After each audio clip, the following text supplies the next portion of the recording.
नई बहू ने बनाई पहली रसोई में दाल चावल। गौरी जल्दी जल्दी चूल्हे पर दाल चावल बना रही होती है। शुक्र है भगवान का, दाल चावल बन गए, जल्दी से दाल में तड़का लगा देती हूँ। ये कहकर गौरी जीरा, हरा धनिया, प्याज, टमाटर काटकर दाल में तड़का लगाकर बने हुए दाल चावल को बेचने ले जाने के लिए ठेले पर रखने लगती है। तभी उसका छोटा भाई राजू कहता है, दीदी, दाल चावल बन गए क्या? मुझे थोड़ा सा दाल चावल दे दो, भूख लगी है। हाँ ये ले, अब दीदी को जाने दे। फिर गौरी फुटपाथ पर आकर अपने दाल चावल का ठेला लगा लेती है। तभी सड़क से गुजर रहा सुमित नाम का एक लड़का उसके पास आता है। आओ आओ प्यारे प्यारे ग्राहकों, और खाओ गौरी के हाथों के बने गर्मा गर्म स्वादिष्ट दाल चावल। सुनिए, जरा एक प्लेट दाल चावल देंगी? ये लीजिए साहब जी। सुमित गौरी को प्यार भरी नजरों से देखते हुए दाल चावल खाता है। अरे वाह, आप तो बहुत ही स्वादिष्ट दाल चावल बनाती हैं। शुक्रिया साहब जी। प्लीज आप मुझे साहब जी मत कहिए, मेरा नाम सुमित है, आप मुझे सुमित कह सकती हैं। दाल चावल खाकर सुमित गौरी को पैसे देकर वहाँ से चला जाता है। सुमित पहला ग्राहक नहीं था जिसने गौरी के बनाए दाल चावल की तारीफ की थी। गौरी जितनी ही गरीब थी, सुमित उतने ही अमीर और बड़े घर का बेटा था। देवर जी, आ गए आप? वैसे आज कॉलेज से आने में इतनी देर क्यों लगा दी? चलिए, डिनर लग गया है, आ जाइए। पल्लवी भाभी, मुझे भूख नहीं। भूख नहीं है? ऐसे कैसे भूख नहीं? अरे रात के 8 बज रहे हैं, डिनर का टाइम हो चला है। बाहर कुछ खाया था तूने? वो माँ, रास्ते में घर आते वक्त मैंने ठेले से खरीद कर दाल चावल खाया था। देवर जी, आपने ठेले से खरीदकर दाल चावल खाए? कॉलेज की कैंटीन और रेस्टोरेंट्स पर ताला लगा था क्या? अरे आपको पता भी है, ये गरीब ठेले वाले पता नहीं कैसे सस्ते ग्रोसरी के सामान का इस्तेमाल करते हैं और कितनी गंदगी में खाना बनाते हैं। राजरानी की बहू पल्लवी बहुत ही अमीर और पैसे वाले घर से थी, इसलिए वह स्वभाव से बहुत ही घमंडी और अपने आगे गरीबों को कुछ नहीं समझती थी। मगर गरीब गौरी की सादगी पहली नजर में सुमित के दिल में उतर गई। अब सुमित गौरी को देखने के बहाने उसके ठेले पर आकर दाल चावल खाता। गौरी भी मन ही मन सुमित को चाहने लगी थी, मगर अपनी गरीबी को सोचकर वो रुक जाती। गौरी, तुमसे एक बात पूछूं? तुम ये दाल चावल का ये जो ठेला है वो क्यों लगाती हो? सुमित जी, मेरे सर पर मेरे छोटे भाई और मेरे पिता की जिम्मेदारी है। कुछ समय पहले तक पिताजी ठीक थे, मजदूरी करके घर चलाते थे, मगर अब उनसे इतनी मेहनत नहीं होती, इसलिए घर का दाना पानी चलाने के लिए मैंने दाल चावल का ठेला लगाया। गौरी की तकलीफों को देखकर सुमित ने गौरी से शादी की बात अपने परिवार में बताई। सुना आपने? सुमित क्या कह रहा है? मम्मी जी, मैं बात करती हूँ देवर जी से। हो क्या गया है आपको? शादी अपनी बराबरी के स्टेटस वालों में ही अच्छी लगती है। बस करो पल्लवी बहू, और भाग्यवान क्या हो जाएगा जो एक गरीब घर की बेटी अगर हमारे घर की बहू बन जाएगी। हमारा सुमित उसी के साथ खुश है। सुमित की खुशी के लिए उसके अमीर घर वाले रिश्ता लेकर गरीब गौरी के घर आते हैं। नमस्ते भाई साहब, मैं यशवर्धन हूँ। दरअसल मेरा बेटा सुमित और गौरी एक दूसरे को पसंद करते हैं। हम गौरी को अपने घर की बहू बनाना चाहते हैं। ये सुनकर गरीब गोपी की आंखों में खुशी के आंसू भर आते हैं। अरे, ये तो मेरी खुशकिस्मती है जो मुझ जैसे गरीब की बेटी का रिश्ता इतने बड़े अमीर घर में होने जा रहा है। मुझे ये रिश्ता मंजूर है। ये सुनकर राजरानी गौरी को शगुन की थाली देती है। तभी पल्लवी गौरी को गरीब होने का ताना मारती है। मेरी होने वाली देवरानी जी, तुम्हारी तो लॉटरी लग गई, इतने बड़े घर की बहू जो बनने जा रही हो, वरना तो किसी गरीब रमेश टाइप से ही शादी होती। गौरी पल्लवी की बातों को सुनकर सह जाती है और गोपी के गरीब होने के कारण साधारण तरीके से सुमित और गौरी की शादी हो जाती है और गौरी अपने ससुराल आ जाती है। अरे कितने सपने देखे थे मैंने अपने सुमित की शादी को लेकर, मगर बहू के पिता ने तो बेइज्जती कर दी। ना कोई महंगा बैंक्वेट हॉल बुक किया और ना ही कोई अच्छा इंतजाम किया। ऐसी गरीबों वाली सस्ती शादी तो मैंने पहली बार देखी है। ओहो मम्मी जी, अब सोचने का क्या फायदा, शादी तो हो गई। वैसे देवरानी जी, तुमने तो अपनी जिंदगी में इतना महंगा लहंगा पहली बार पहना होगा ना, क्योंकि अब तक तो गरीबी के कारण फुटपाथ पर बिकने वाले सस्ते कपड़े पहनने की ही आदत होगी। पल्लवी बातों ही बातों में गौरी को गरीबी का फिर से मजाक बनाती है, जिस कारण गौरी की आंखें छल छला जाती हैं। जिसके बाद राजरानी अपनी गरीब बहू का गृह प्रवेश कराती है। ससुराल के पहले दिन गौरी जल्दी सुबह 5 बजे उठकर पूरे घर की साफ सफाई करती है। इतने में उसकी सास राजरानी और जेठानी पल्लवी किचन में आती हैं। प्रणाम माँ जी। हाँ हाँ, ठीक है ठीक है। आज तेरा ससुराल में पहला दिन है और पहली रसोई भी, इसीलिए घर पर 21 पंडित आने वाले हैं। इसीलिए तू उनके लिए अपनी पहली रसोई में अच्छा अच्छा खाना बनाना, जिसे खाकर पंडित खुश हो जाएं। जी अच्छा माँ जी। ये कहकर पल्लवी और राजरानी किचन से चले जाते हैं। समझ में नहीं आ रहा कि अपनी पहली रसोई में ऐसा क्या बनाऊं जो कि मेरे ससुराल वाले भी खा लें और घर पर आने वाले पंडित जी भी। एक काम करती हूँ, दाल चावल बना लेती हूँ और मीठे में साबूदाने की खीर बना लूंगी और थोड़े से लड्डू भी। हाँ, यही ठीक रहेगा। ऐसा कहकर गौरी सबसे पहले साबूदाने की खीर बना लेती है और फिर जल्दी से लड्डू और दाल चावल भी बना लेती है। इतने में सारे पंडित घर पर आ जाते हैं और गौरी सभी को अपनी पहली रसोई में बनाया हुआ दाल चावल पत्तल में उनके सामने परोसती है, जिसे देखकर गौरी की अमीर सास और जेठानी उसे अलग ले जाकर कहती हैं, ये सब क्या है गौरी बहू? मैंने तुझे तेरी पहली रसोई में क्या बनाने को कहा और तूने क्या बनाया है? ये दाल चावल, ये भी कोई खाने की चीज है? मम्मी जी, मुझे तो पहले ही लगा था कि मेरी ये गरीब देवरानी कोई ना कोई गलती, कोई ना कोई गड़बड़ जरूर करेगी। और देखिए, वही हो गया। अरे हमारे घर में राशन की कमी नहीं है, तुमने पंडित जी के लिए ये सादा सा दाल चावल बनाया है, और दाल चावल बनाए तो बनाए साथ में उसे पत्तल में परोसा है। किचन में प्लेट की कमी पड़ गई थी क्या? कहीं तुम हमारे परिवार की बेइज्जती तो नहीं कराना चाहती? नहीं नहीं जेठानी जी, ऐसा मत कहिए, मेरा ऐसा कोई इरादा नहीं है। झूठी सफाई देना बंद कर। अरे मेरी गलती जो मैंने अपने बेटे की खुशी के लिए तो जैसी गरीब से उसकी शादी करा दी। तुम गरीब लोग हम अमीरों के बीच में उठने बैठने के लायक ही नहीं हो। जा और जल्दी से जाकर अपनी गरीब वाला दाल चावल का पत्तल उठा कर ला। पल्लवी बहू, तू मेरे साथ किचन में चल। जी मम्मी जी। पल्लवी और राजरानी दोनों साथ मिलकर किचन में आकर छोले, पूरी, रायता, दाल मखनी, कढ़ाई पनीर और मीठे में बाहर से शाही टुकड़ा जैसे महंगे मिठाई मंगाती हैं और फिर पल्लवी और राजरानी सभी पंडितों को अपना बनाया खाना चांदी के प्लेट्स में परोसती हैं। ये लीजिए पंडित जी, अब खाना शुरू कीजिए। माफ कीजिएगा, मेरी नई बहू जरा गरीब घर से आई है, इसीलिए उसको हमारे घर के तौर तरीके पता नहीं है, इसीलिए उसने गलती से पहली रसोई में गरीब वाले दाल चावल बना दिए थे। राजरानी जी, हम साधारण सी जिंदगी जीना पसंद करते हैं और सादा खाना पसंद करते हैं। हमारे लिए इस चांदी के बर्तन में ये अमीर वाला खाना मोल नहीं रखता।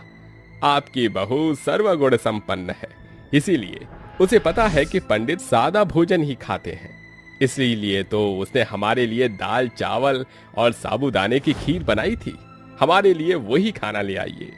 पंडित की बात सुनकर गरीब बहू बिना वक्त गवाए उन सभी को अपने बनाए दाल चावल और साबूदाने की खीर परोसती है, जिसे सभी पंडित खुशी से खाना शुरू करते हैं। गरीब बहू के बनाए सादे दाल चावल उन्हें इतने ज्यादा पसंद आते हैं कि वो दोबारा से दाल चावल मांग कर खाते हैं और जाते जाते उसे आशीर्वाद देते हैं। राजरानी जी, आपकी गरीब बहू एक बहुत ही अच्छी गृहिणी है। जब तक इसके कदम इस घर में है, आपके घर में कभी कोई कमी घाटी नहीं आएगी। ये कहकर पंडित वहां से चले जाते हैं और राजरानी और पल्लवी अपने किए पर पछताते हुए गौरी से माफी मांगते हैं। देवरानी जी, मुझे माफ कर दो, मुझे तुमसे इस तरह से बात नहीं करनी चाहिए थी। नहीं बहू, मुझे भी माफ कर दे। तूने तो अपनी तरफ से अच्छी बहू की जिम्मेदारी निभाई थी, मगर मैंने तेरी पहली रसोई में दाल चावल देखकर तुझे जो नहीं कहना चाहिए था वो कह दिया। कोई बात नहीं माँ जी, मुझे आपके या जेठानी जी की बातों का बुरा नहीं लगा। आप मुझसे बड़ी हैं और गलती तो किसी से भी हो सकती है। उस दिन के बाद से पल्लवी पैसों का घमंड करना छोड़ देती है। वहीं राजरानी भी गरीब घर से आई गौरी को अपनी अमीर बहू पल्लवी के जैसे प्यार करने लगती है।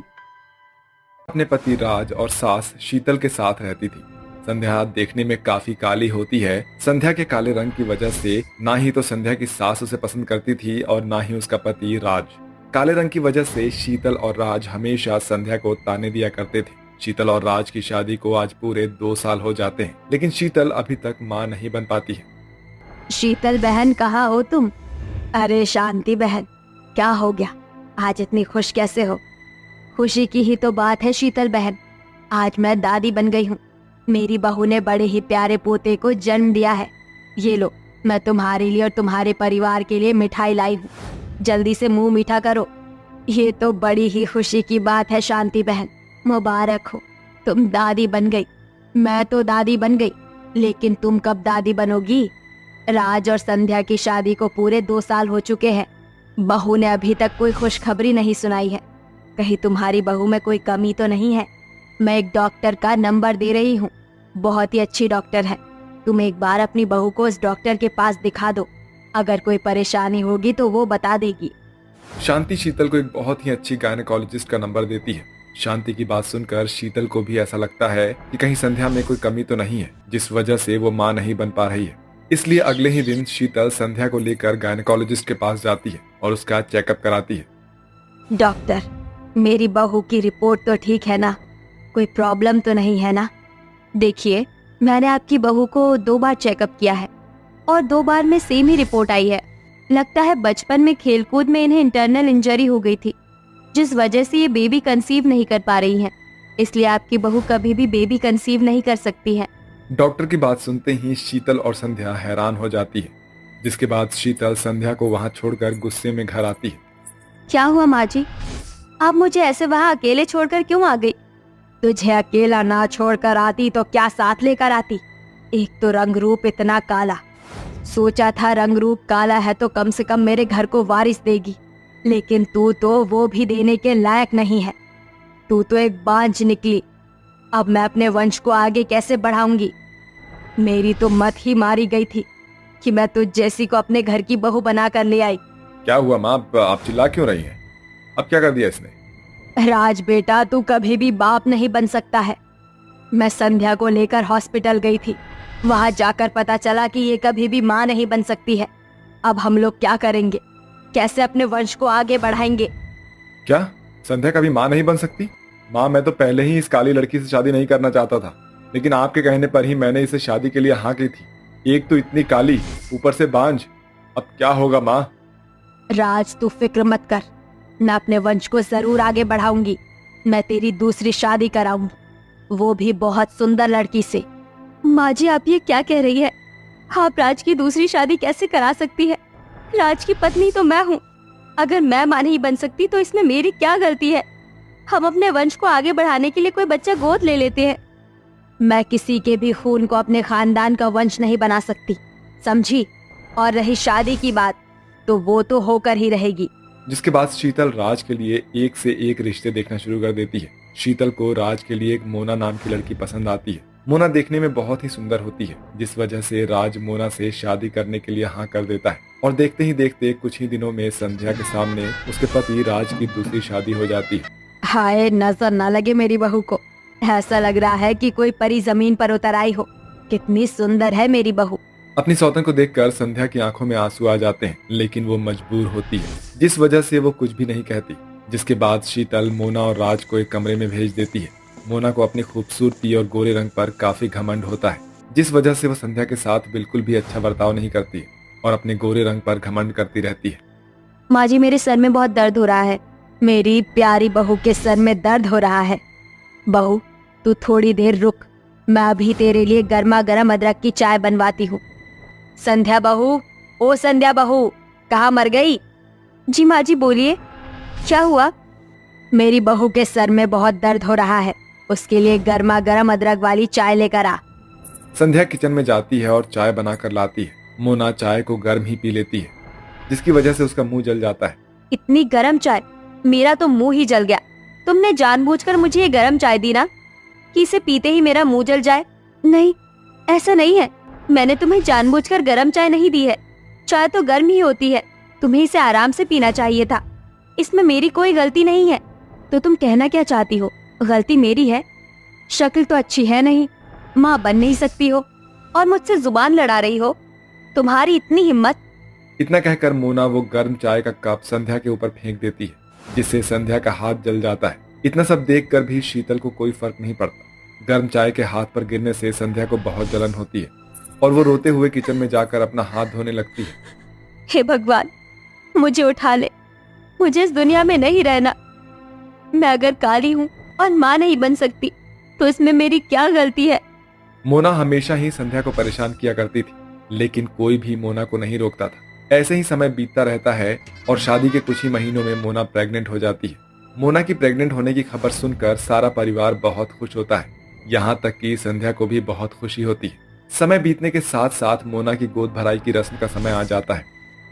मोना बहू, ये देख, मैं तेरे लिए कितना प्यारा लहंगा लेकर आई हूँ, तेरी मुंह दिखाई की रस्म के लिए। अपनी मुंह दिखाई की रस्म में तू यही लहंगा पहनना। माँ जी, लहंगा तो सच में बहुत ही प्यारा है, लेकिन मुझे मेरी मुंह दिखाई पर मेहंदी कौन लगाएगा? आपने मेहंदी आर्टिस्ट को बुलाया है ना? नहीं बहू, जब घर में ही मेहंदी आर्टिस्ट हो तो बाहर से बुलाने की क्या जरूरत है? संध्या को बहुत अच्छी मेहंदी लगानी आती है, वो लगा देगी तेरी मेहंदी। शीतल के कहने पर संध्या मोना के हाथों और पैरों में मेहंदी लगाती है। संध्या, तुम एक काम करो, तुम मेरे पेट में भी मेहंदी लगा दो। लेकिन पेट पर मेहंदी कौन लगाता है? जितना बोला है उतना करो। मोना के कहने पर संध्या उसके पेट पर मेहंदी लगा देती है। कुछ ही दिनों में मोना की डिलीवरी का टाइम आ जाता है और मोना को लेबर पेन शुरू हो जाता है, लेकिन उस समय घर में कोई नहीं होता। मोना के चिल्लाने की आवाज सुनकर संध्या उसे हॉस्पिटल लेकर जाती है, जहां डॉक्टर उसकी डिलीवरी करते हैं और वो बड़े ही प्यारे से बेटे को जन्म देती है। जब ये सारी बात मोना और उसके ससुराल वालों को पता चलती है तो सबको अपनी हरकतों पर बहुत ही शर्मिंदगी महसूस होती है। संध्या बहू, अगर आज तू ना होती तो मैं अपना पोता हमेशा हमेशा के लिए खो देती। आज तेरी वजह से मेरे खानदान का वंश बच पाया है। मुझे माफ कर दे। अगर मुझे हॉस्पिटल आने में थोड़ी और देरी हो जाती तो मैं अपना बच्चा खो देती, लेकिन तुम्हारी वजह से मेरा बच्चा जिंदा है। मैंने जो भी तुम्हारे साथ आज तक किया, मुझे माफ कर देना संध्या। मुझे माफ कर दो संध्या, तुम्हारे होते हुए भी मैंने दूसरी लड़की से शादी की। मैंने हमेशा तुम्हारे काले रंग की वजह से तुम्हारे साथ बुरा बर्ताव किया, लेकिन अब मुझे मेरी गलती का एहसास हो गया। सबको अपनी अपनी गलती का एहसास होता देखकर संध्या पूरे परिवार को माफ कर देती है, जिसके बाद अब वो सभी लोग अच्छे से साथ में रहते हैं और संध्या और मोना दोनों ही बच्चे का बहुत अच्छे से ख्याल रखते हैं।